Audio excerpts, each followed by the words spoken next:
All right, I fixed my pen. So on to example 3. Again, we have a triangle. We have 180 degrees minus 33.5 and minus 50 gives us our angle B to be 96.5 degrees. So we need to know this guy down here is 96.5 degrees. All right, and we have the side opposite of that, so that's good for our ratios. Let's say we want to find side A, so we can just say side A over sine 50 degrees equals 76 over sine 96.5. Cross multiply, you get that side A is approximately 58.6. And we're going to do the same thing for side C, which we need over here. Side C is opposite 33.5, and we can use the same thing that we used in the first, 96.5. Cross multiply, you get C to be about 42.2. And we don't have any units of measure for side length here, so you notice we have all 3 answers, so we've solved the triangle for the 3 missing things that we're missing to begin with. All right, now we get into the fun stuff. So the ambiguous case. If we are given 2 sides and an angle opposite one of them, does this determine a unique triangle? Can we solve this using the law of sines? Such a case is called the ambiguous case because the given information may result in 1 triangle, 2 triangles, or no triangle at all. And here you can kind of see how this all works out. This would give you 1 triangle. This would give you a right triangle. This would give you no triangle at all if side length A isn't long enough. And this would give you 2 triangles. And we're going to look at all those 3 cases and how that might work. All right. So the first is ambiguous case A. And this is going to result in 1 solution. All right. So we just look at this. And in this case, notice we have side, angle, okay? So this is going to result in an ambiguous case. Previously, we had angle, side, angle. We had angle, side here. So this is different. Now we are looking at side, angle. So we start with what we know. The only place we have an angle opposite a side is right here. So we can say 81 over the sine of 43 equals 62 over the sine of B. And when we go to solve this, we end up with sine B equals about 0.5220. So this is where in your calculator you use the inverse sine to solve for B, sine to the -1 in your calculator, 0.5220. All right, when you put that in your calculator, there are 2 angles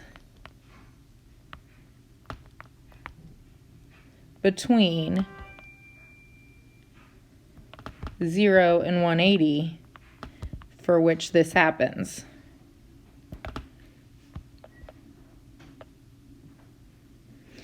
And if we did that in our calculator, we end up with B1, which would be about 31 degrees.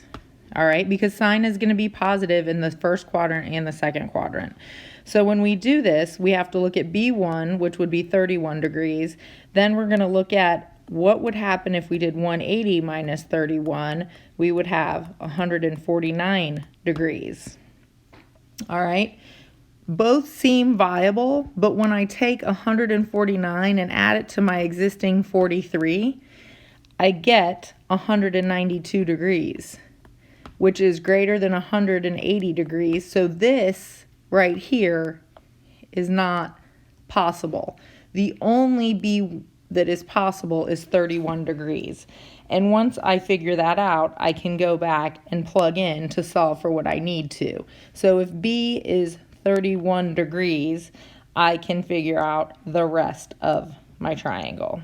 I know that C is going to be 106 because 180 minus 31 minus 43 gives me 106 degrees.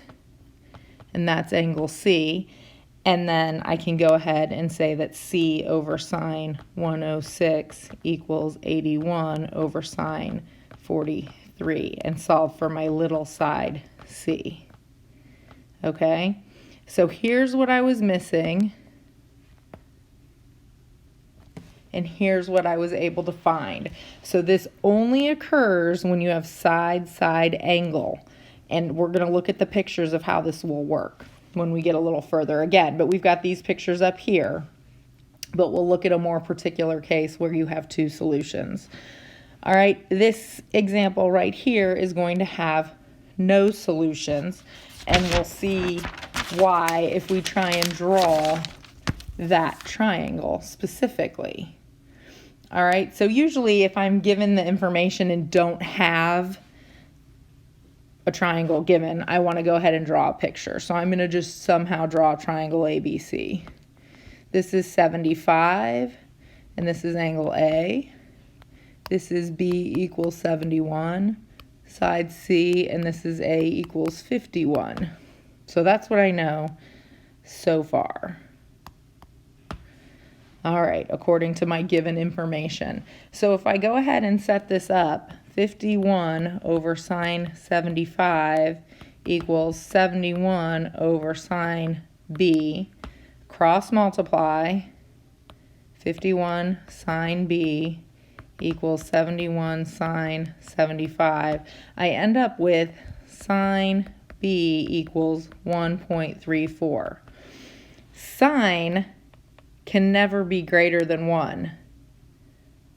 Let's rewrite that. Let's say that like this. Sine can never be greater than 1. Think of your unit circle.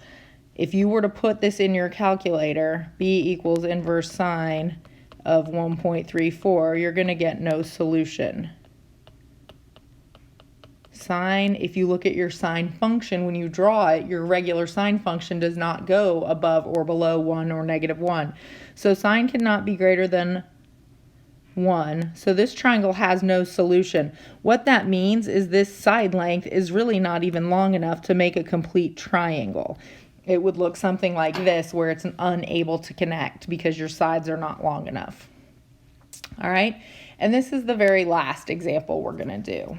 And we're going to have two solutions, so I'm not going to draw a triangle yet, just for the purpose of we're going to draw two different triangles to see what happens.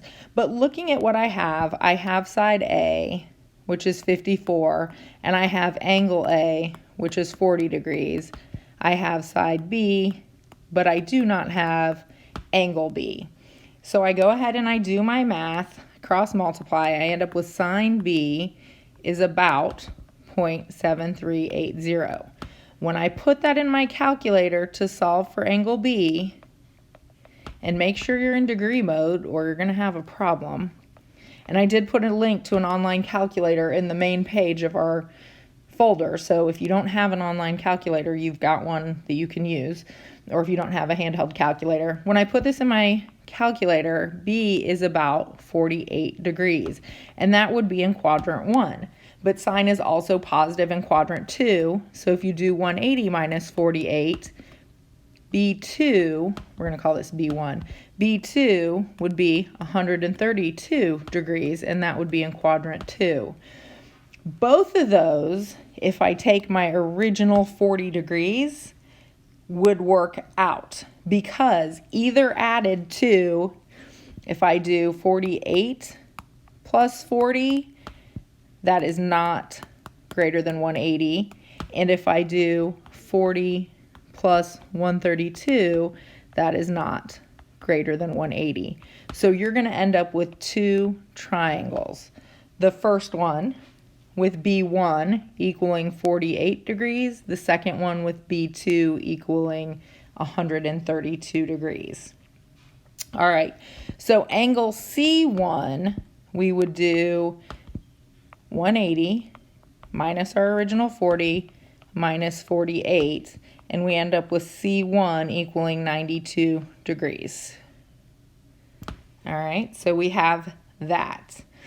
If we looked at C2, we would do 180 minus 40 minus 132, and we end up with C2 being 8 degrees. Okay, again, two different triangles. Our A is 40, B1 is 48, C1, or we've got A, B2, C2.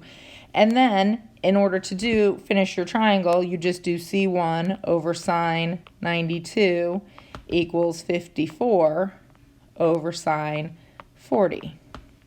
Okay, which was our initial information back to the very beginning. We had that to begin with. So we're still using our initial information, and now we're using our angle that we were given. That ends up giving us side C1 at about 84. All right, and then over here, if we do it with C2 over sine 8, we get 54 over sine 40. C2 is about 11.7. All right, so over on the left, we have a triangle where we've got angle A equals 40, angle B equals 48, and angle C equals 92. And our side lengths, A is 54, B is 62, C is 84. Over here on this triangle, we have angle A is 40, angle B is 132, and angle C equals 8. Side length A is the same, A equals 54, B equals 62, and C in this case is going to be 11.7. And these pictures illustrate that, okay? This first triangle right here shows what happens when B1 is 48 degrees, okay? And when B1 or B2 is 130 degrees, you get this very narrow triangle with an obtuse angle. So those two different triangles exist, and here they are put together in this very first picture, but you get the gist of it. So this creates two different triangles, and everything is workable in this situation. So as long as you can subtract something from 180 and make it work out where your angles don't exceed a sum total of what a triangle should be, 180 degrees, you're good to go. And this last picture illustrates how that would work out. All right, so hopefully you're able to follow this. You have an assignment on Schoology. It's about 5 problems, just practicing setting up the ratios and solving. Make sure your calculator is in degree mode, and I will touch base with you, and we will do law of cosines in our next lesson.